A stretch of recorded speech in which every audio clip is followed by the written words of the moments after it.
Hello, everyone. Artistry and Finesse with you on Sunday night. The Olympics of 2014 in the books. In Finesse tonight, Chris Kunitz is a national hero. Dan Bilesma, a national scapegoat. I know, it shouldn't be that way. I mean, I feel so good, though, for Chris Kunitz. How do you not feel good for Chris Kunitz at this point? It's so wonderful. Like, I truly reacted to his boarding penalty. Like, when he got boarded and hit his face on the boards, I mean, I hopped out of my seat like I was his mother. Like I was Penny Kunitz. And that was my son who was injured. I just wanted to go help him. We're all Penny Kunitz right now. What do you think she's feeling? How do you think she's feeling right now? I mean, she's basking. She's got to be beside herself. Yeah. We're not right about everything. We're right about most things. I'll say this. But we could not have been more right about Chris Kunitz because we predicted, because I feel it was predictable, that when the games got tighter and the medal round started, that a guy like Chris Kunitz is a guy you would really want on your team. Because he does the same thing all the time. He never has to elevate his game. He never plays down to competition. He just does the same thing all the time. That thing that he does is often like falling over and making like sloppy plays and kind of looking less talented than the guys he's on the ice with. But he was like in the offensive zone every single shift creating chances. This was no surprise. If you don't watch Chris Kunitz on a regular basis, I can sort of understand why you would be like, what's wrong with this guy in the first couple games. But if you watch Chris Kunitz every night like we do, you know that's what he is. And he's going to come around and he's going to score. He was all over the puck, and Team Canada's management team was absolutely right to pick him for the sole reason that he was going to play with Sid, because those guys, that's their game. They're all over the puck. Once they get that puck into the zone, they hound people, they turn it over. And we saw that time and time again today and in the last couple of games. Yeah, Crosby's not a kind of guy that's going to make like 8 passes on the way up the ice for like a tic-tac-toe goal. They don't do that very often. It's more like they get it in the offensive zone, and then when you try to clear it, they take it away from you. And that's where they start their offense. Or Crosby gets a breakaway, which he did today, but that has nothing to do with Kunitz. No, that's the kind of tournament this was. I think there was this misconception, and I was fooled too into thinking that this was going to be some all-star showcase, but it was the opposite of that. I mean, it was a totally defensive tournament, and you had to scratch and claw for everything. Yeah, at least in the offensive zone to get to the net. I give Babcock a lot of credit because it looked in the first couple games like Canada was a little frustrated they weren't scoring as much as they should have been scoring given who's on their team. But at some point, and maybe this happened before the Olympics and we were misreading their frustration, but at some point they sort of switched into a mode where it was like, okay, we're not going to care if we don't score on every shift. We're not going to get frustrated. We're just going to have the puck the entire game and be impossible to play against and impossible to score against. And they had the perfect personnel for it. And once they committed to that, which you saw in the U.S. game where they completely outplayed the United States, as soon as Canada committed to that, they were unbeatable. How are you going to beat that team? How are you going to score on that team? Unless Carey Price would have completely shit the bed, there was no way you were going to beat them. Listen, I didn't watch the Latvia game, but I know they outshot that nation by 50-10 or something like that. And the score was pretty misleading, but I have never seen such a dominant display in international competition with the best players in the world playing. I've never seen anything like it. They killed everybody. Yeah, they did. And the scores were deceptively close because they just weren't finishing the way that they were supposed to finish. I mean, if they played another game tomorrow, they might score 9 goals. Like they were just, you could sort of like sense they were due for a huge breakout. It never fully came. But that goes back to Babcock, like keeping them composed through that frustration. They never lost it. They were just like, all right, fine, we're not going to score, but neither are you. Yeah, I would like to see the Neil Greenberg-Corsi breakdown on Canada because I'm sure they just annihilated people. Yeah, it had to be exceptional. They were They had the puck all game, and look, they had the best team. This is the way the tournament was supposed to end. They had the best team, and it didn't matter. There is no second best team here. There's no the silver medal is kind of irrelevant because with how good Canada was, the determinant of who medaled was just the luck of the draw of when you got to play Canada. Like Sweden would have not won the bronze medal had they been on the same side of the bracket as Canada. Yeah, it's worth noting that Sweden had really terrible luck. I mean, they had Bronson and Zetterberg and Backstrom and Sedin out of the line. I mean, they were missing a whole host of players, but you can't convince me that it would have mattered. Well, Backstrom, you want to take steroids before the game. How do we know the whole Swedish team wasn't on Claritin D? We don't. I'm afraid that we don't. They might have been just binging and snorting Afrin and other sort of nasal antihistamines before the game. Maybe they were all hopped up. I think Canada also had the two guys that were the best players in the tournament, in Crosby and Drew Doughty, who was just out of his mind. Yeah, he was exceptional. And I don't want to not give credit to Carey Price either. Because the dude I don't want to give credit. I don't want to give credit. I don't want to give credit, but I don't not want to give credit. I mean, he did make every save. Fleury would have won the gold. Fleury would have won the gold medal.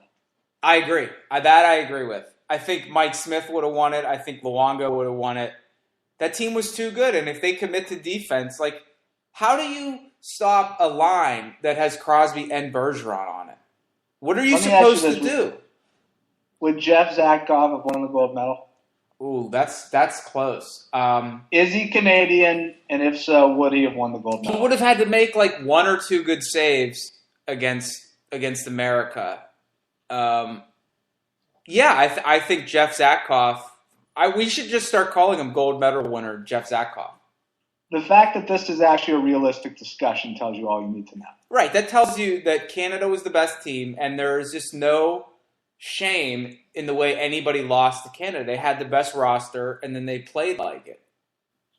And what's so funny about this whole experience, and just Twitter and the blogosphere in general, is how the narrative shifts. It's so fluid. It went from everybody being critical of how Canada was playing, Crosby wasn't producing. Why the hell did they pick Chris Kunitz?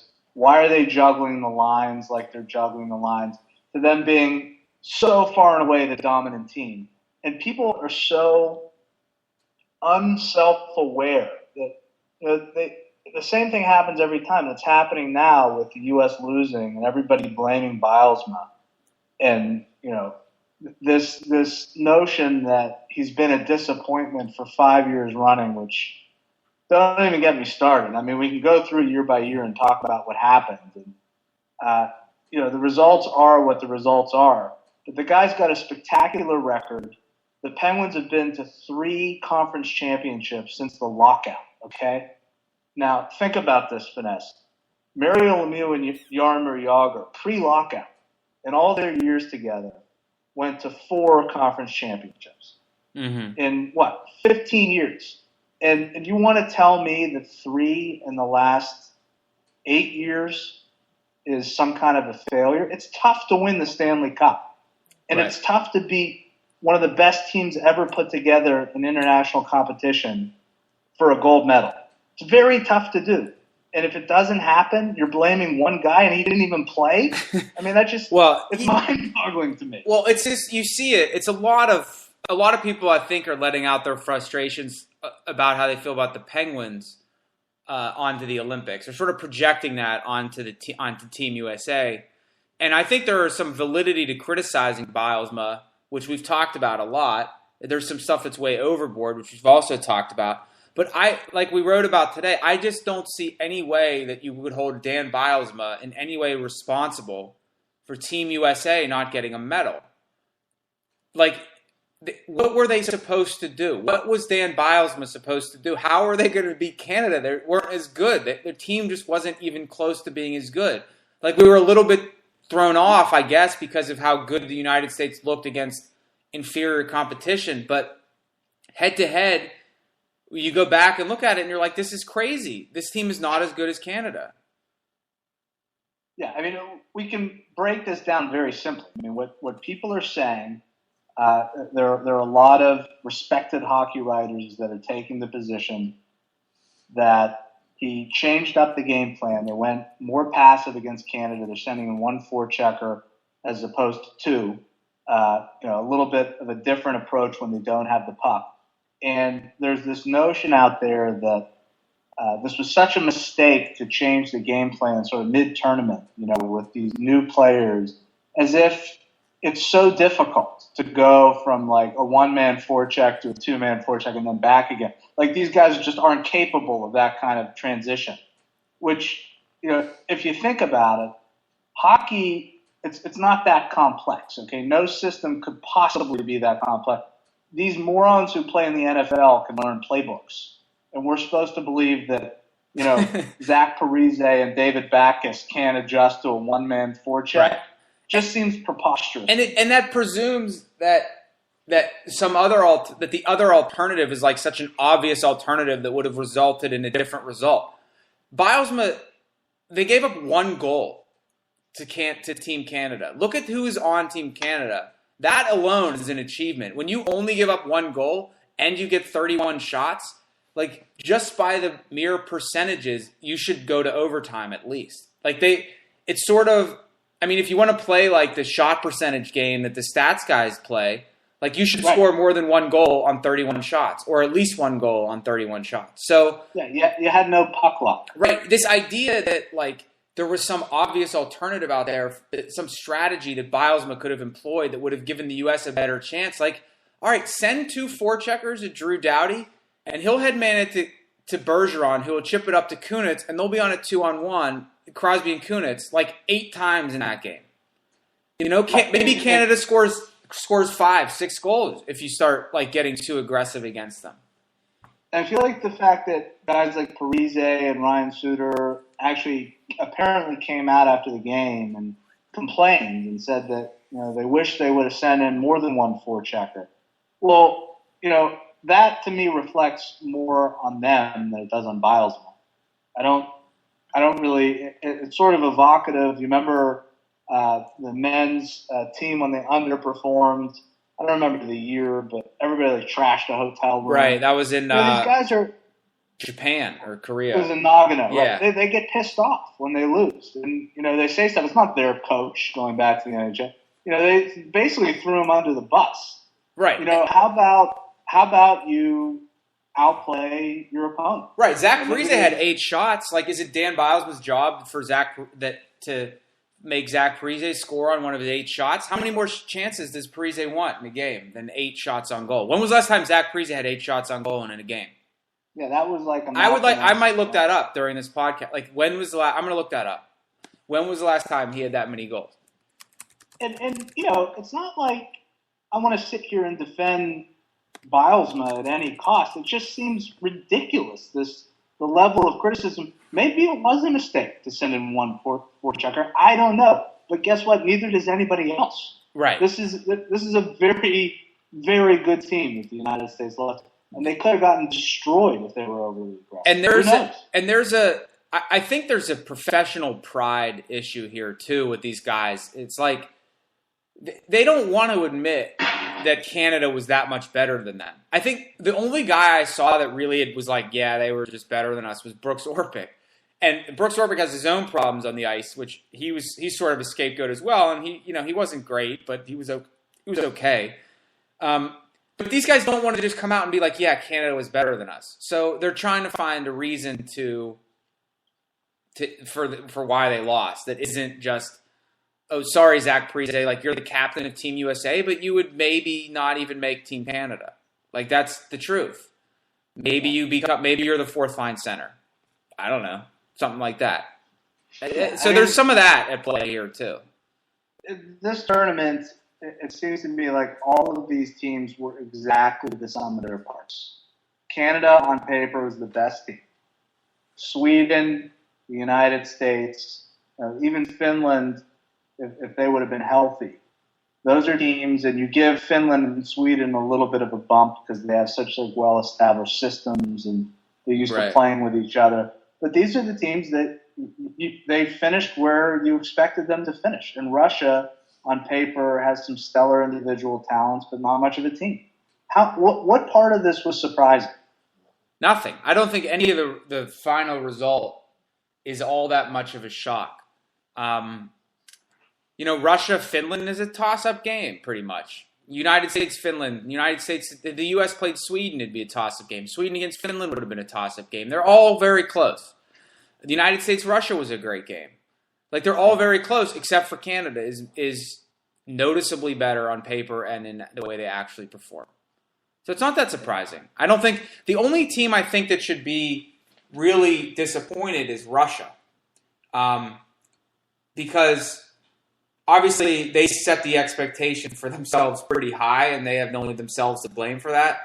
Yeah. But their performance, I thought, was actually bad before they were eliminated from gold medal contention. Like, if you want to criticize the U.S. for the bronze medal game, all right, fine. But like, they weren't in gold medal contention anymore. So what are they really playing for? Whereas the Russians anyone care. I mean, who cared? Did you care one whit if the United States won that game? I don't care, and I think the players sort of pay lip service to caring, but I don't think they cared either. I really don't. Like, if they would have cared, they would have played more. They would have played better in that Finland game, and they wouldn't have reacted the way that they did. But it's not in our DNA to play a consolation game. It's just not. And like it nor should it be. It's good that we want to get the gold and that we're upset when we don't win the gold. Like, it's just not the way. I don't want to jump on Finland for celebrating winning the gold medal. I mean, they were happy, fine, but like, I wouldn't have been that happy if the United States won the bronze medal. I meant Finland over celebrating the bronze. I also would like to. I'd like to hear from Peter Laviolette on all this.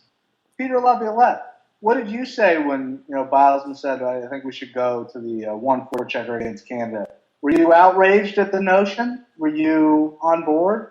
I think why don't you, Dejan Kovacevic, get to the bottom of that one, okay? Before you totally throw Bilesman under the bus for this. Ask Peter Laviolette the question. I'd like to know. Yeah, ask Ray Shiro and David Poyle and all those guys. Ask Todd Richards. See what Todd Richards has to say. Yeah, where are you, Todd? You're no Todd Reardon, I'll tell you that much. How about young Oli Mata? Yeah, but he was good. He was very good. He still has his moments when he's 19, and like, I think we've been wanting a contribution from a young guy for a long time for the Penguins. And so I bite my tongue when he screws up. Like, I think that's just part of the growing pains. We have to be willing to accept that. And he was terrific. He was really, really good. But he has his bad moments, but that's fine. He was excellent. The positives outweigh the negatives tenfold with that guy. I mean, that kid is going to be so stellar. Can you imagine him in a couple years? Imagine when he hits puberty. I know. If you're ready, we can shift gears and talk about the Penguins a little bit. I mean, the Olympics had an enormous impact. Well, I want to talk. I just want to go real fast. I mean, do you think there's going to be any lasting impact from the Olympics, though? Like with Crosby winning or Malkin losing? Because I'm sure that Mata and Jokinen are going to be fine. Who knows? I can guarantee you one thing. Whatever happens, people will somehow implicate the Olympics. Right. If somebody goes into a slump, it was the Olympics. If somebody plays well, it was the Olympics. Yeah, you fit it to whatever you want. I mean, if Ovechkin comes back and scores 3 goals the rest of the season, it's the Olympics. If he goes to score another 40 goals and ends up with like 75 or 80 goals, it's the Olympics. He's motivated from the Olympics. Yeah, I mean, we live in an age where people fit the facts to their narrative. That's what happens. That's basically what, no offense to anybody, but that's basically what fancy stats are. You and I have talked about this. Something happens and you come up with an explanation through advanced statistics. Right. There is some stuff that I think is useful, but then there's others. There are ways to like to play the stats any way you want. I mean, we did a whole thing earlier this year, and this is a good segue into the Penguins. We did a whole thing earlier this year about Brandon Sutter's advanced stats being terrible. And then you read, I read a couple weeks ago, someone saying his advanced stats are good. He's like a shutdown center. And I'm like, yeah, it just depends on which ones you want to look at. Like, I'm looking at the ones that show he sucks. And then some other guys looking at the ones that show he plays bad players to a draw. So, which is it? It's like you can sort of fit it to anything. Yeah. So, it's really interesting with the trade deadline approaching, and now Paul Martin goes down, which is just awful. I mean, I feel so bad for the guy, but I think I feel worse for us because we had all the best laid plans for the trade deadline to bolster the Penguins' third and fourth lines, and now there's talk about Shiro having to prioritize a defenseman because you don't know if Letang's coming back at all. Martin's going to be out at least a month from the sounds of it, and he still has to be evaluated by the Penguins doctor, so who knows. If that happens, in my view, you can forget about a really strong postseason run because I just don't see it happening with all that pressure on the top two lines and the third and fourth lines as they're currently constituted. Yeah, without another couple forwards, we're just in serious trouble. It's just not realistic. Yeah. Yeah, it was eye-opening to me to watch Bergeron play on Crosby's and Kunitz's line. I was watching him very closely. If that guy with two other really solid players, like Marchand and some other, I don't know exactly what their combinations are, but they're all very good players. If they want to shut down Crosby and Kunitz, they're going to. Exactly right. With Char, with their defensemen too, and a good goalie and stuff, it's going to happen unless you can get some other matchup that's advantageous, which we don't have. Then it's just going to be a really, really tough hill for the Penn Stars to climb. Yeah, listen, people, okay, and understand this well. Doesn't matter that the Penguins have two of the three or four best players in the league, which they do. Doesn't matter at all, okay? The Penguins had the two of the best players of all time. In my view, two of the top 10 players of all time for many years in the city. And they only won 2 Stanley Cups. And they only won 2 Stanley Cups in an era when you could surround them with whoever the hell you wanted. If you had Howard Baldwin pumping money into the team, using it as a money laundering operation, whatever the hell he was doing. We surrounded them with Rick Tocchet and Kevin Stevens and Joey Mullen and Ron Francis. It didn't matter. Luke Robitaille, for God's sake. Yeah. Are we pointing the finger at Scotty Bowman and saying, Scotty Bowman, how could you have overseen, that collapse in 1993? Shit happened. It's tough to win the Stanley Cup. And you want to tell me that Dan Bilesman is a failure because he's only taken the Penguins to 2 conference championships and one Stanley Cup in his 5 or 6 years coaching the team? You're crazy. I'm here to tell you you're crazy. He may not be flawless. He may make mistakes. It's fair to criticize him. But if you want to tell me that he's not a big game coach or somehow there's something inherently wrong with the guy, that just seems insane to me. Right. I think to get in the head of people who criticize him, and I count myself among these people at times, especially when you get frustrated. Oftentimes, it's not it's not the end result that the Pens have in Bilesman's tenure. It's just the way they've lost has been particularly frustrating the past 2 seasons, especially. I think that plays a big role in how Bilesman is perceived in Pittsburgh. If they had gone to Game 7 against Boston, and just there's some Chara slap shot that hits off a skate and goes in on Fleury, I just don't know that I don't think he's getting the same heat that he gets if they get shut out and swept in 4 games. There's no question. This is life in the big city and in professional sports. If your team flames out, sometimes you get fired. That happens. And if you want to make the argument that change for change's sake is the step that we should take here, that we should have taken after last season, that's fine. But what I think eats at me is when people get all specific, these guys are so overcoached to begin with. So don't tell me he played the wrong system or somehow he is, directly connected to somebody's meltdown out on the ice. The coach can only do so much.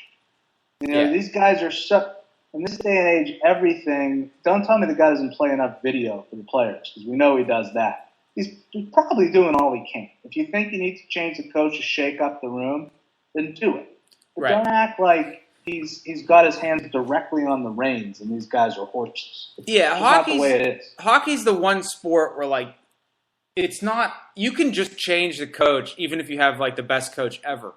I mean, really good hockey coaches get fired all the time because it's just a sport where it's, for whatever reason, coaches kind of wear out their welcome and you just need a fresh voice or something. But it's just not – it's not an indictment of Bilesma as a coach. Look at Bruce Boudreau. He got fired. He was hired 2 days later, and now he has a team that is like another President's Trophy winning team every 2 seconds. Right. But it was the right move for the Caps to get rid of him. It's just a weird thing with the coaches in the NHL. It's hard to say, because if Bilesma was fired by the Penguins after the last season, he would have gotten any job he wanted to. He would have been hired, and his phone would have. He would have had 20 text messages before he got from Ray Shearer's office to his car. To even any job he wanted to. Somebody would have gotten fired if somebody had an opportunity to hire him instead. Yeah, absolutely. It's just lazy. It's just lazy to pin everything on him. I mean. The guy, whatever mistakes he made. Come on. Zach Parise, by the way, 3 games with 8 shots all season. Yeah. So, what else was firmly established, I thought, in these games was it was really no fluke that Tuukka Rask performed the way he did in the playoffs last year. That guy's phenomenal. No, he's a really good goalie. He's just a really good goalie. He doesn't make a lot of mistakes. You don't score a lot of bad goals on him. I guess Doughty scored a bad goal on him in Canada's win over Finland. But otherwise, he just doesn't seem to make a lot of mistakes. Really solid. And all these goalies are so good. All of these goalies would have 945 save percentages if they just cut out bad goals. Because it's just they're all so good and it's so big and in such good position all the time that it's just very hard to score against them. And especially on the big ice when everything's pushed even farther and farther away from the net. How do you score on these guys from that far away? It's very difficult. How certain were you, though, that Sid was going to bury that breakaway? Yeah, Lundqvist just never – he doesn't do it for me. I don't want to jinx it if we play the Rangers again in the playoffs, but the guy's just never he's never really been in my head the way other goalies get in my head. Like what other goalies are in your head? Is Rask in your head? Tuukka Rask, I guess now would be in my head.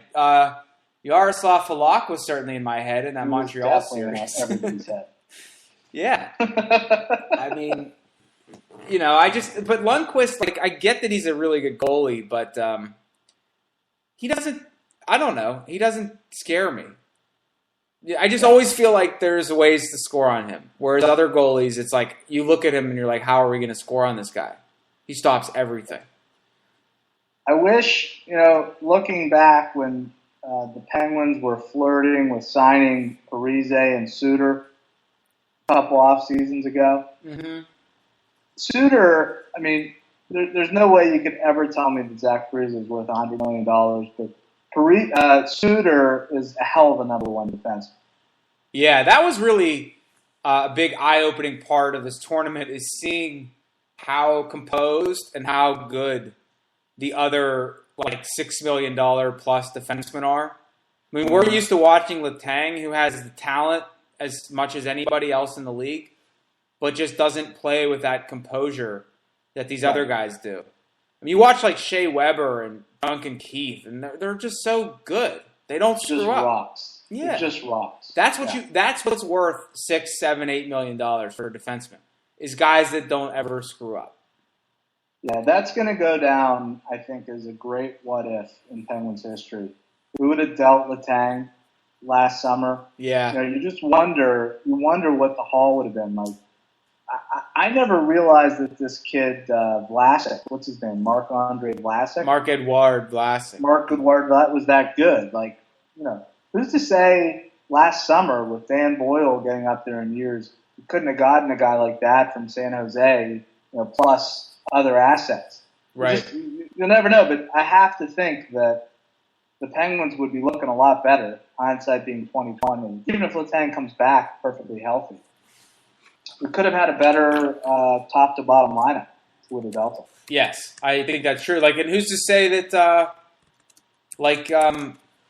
Cam Fowler or Van Riemsdyk or one of those guys, like you could have got one of them. Mm-hmm.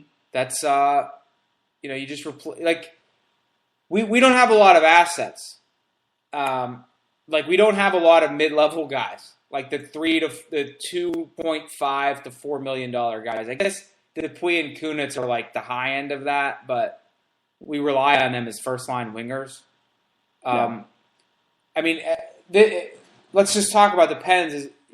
As we get to the end here, like, how excited are you to watch Brandon Sutter, Taylor Pyatt, and Tanner Glassline after watching Canada roll a team where their fourth line is like Jamie Benn, Rick Nash, and Patrick Sharp?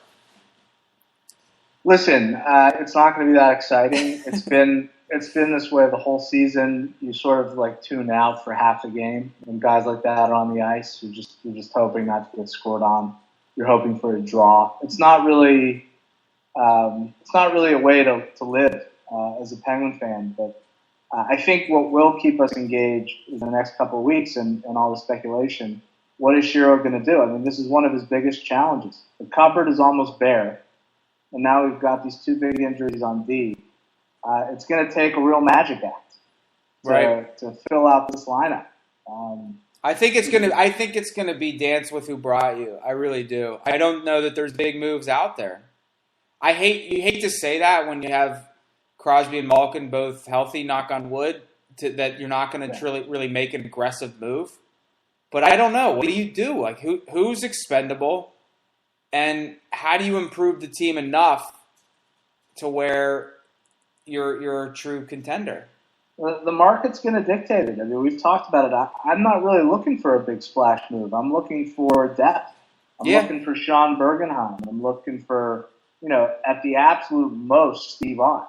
And I know that there's going to be an inflated price tag for a guy like that, but or a David Legwand. Like, I'm looking for people to fill out the lineup, so you're not looking at career minor leaguers on the third and fourth line. That's all. I mean, I don't feel like our expectations are overblown. I just don't think we have a lot of chips to play with. I wouldn't do anything with the defense.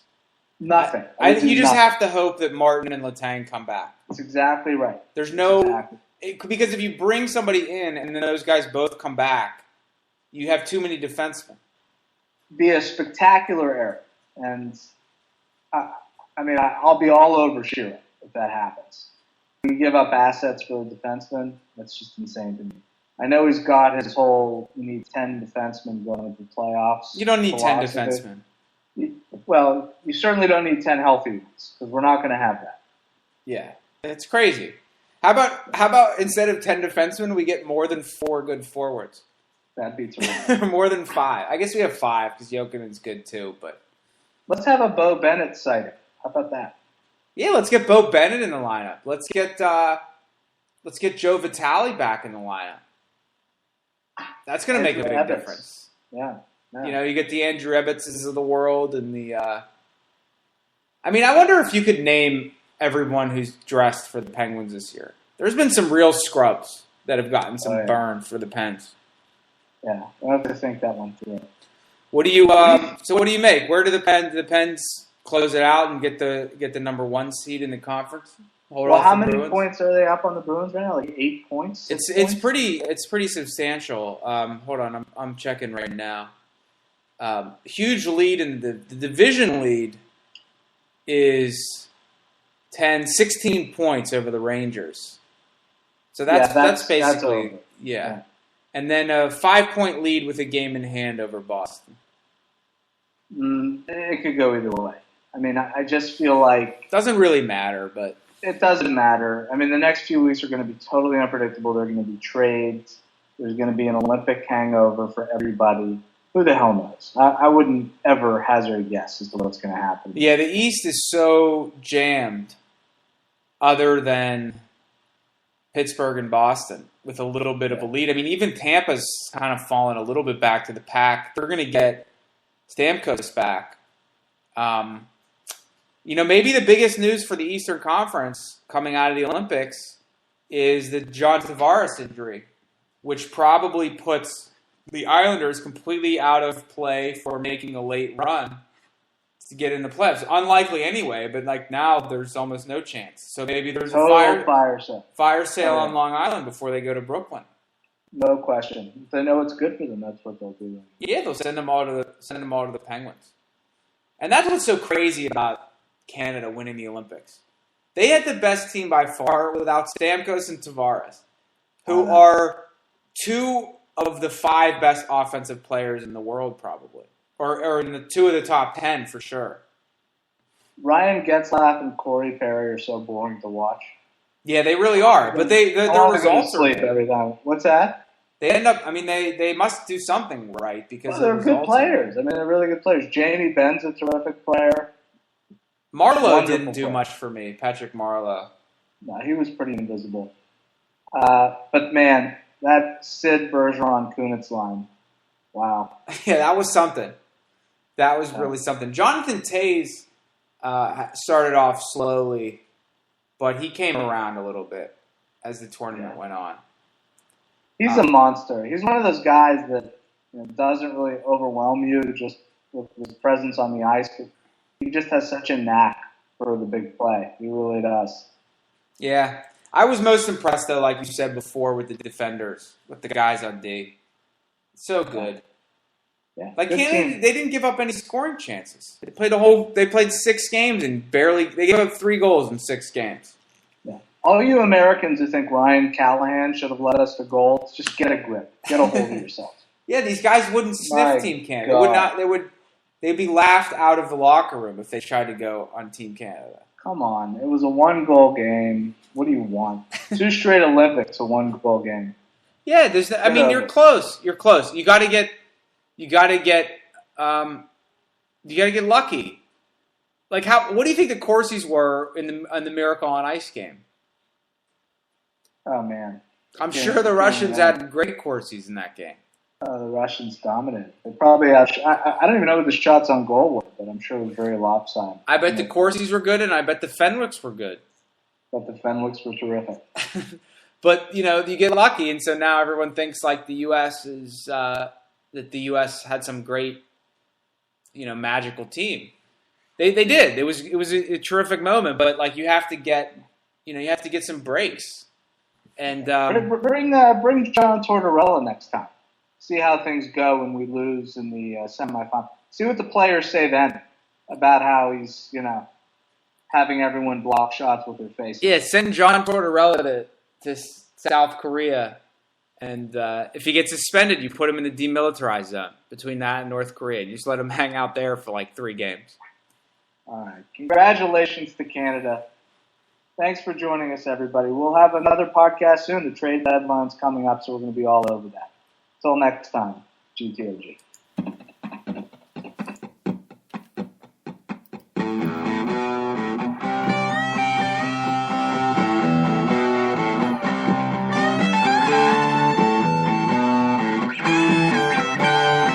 Get to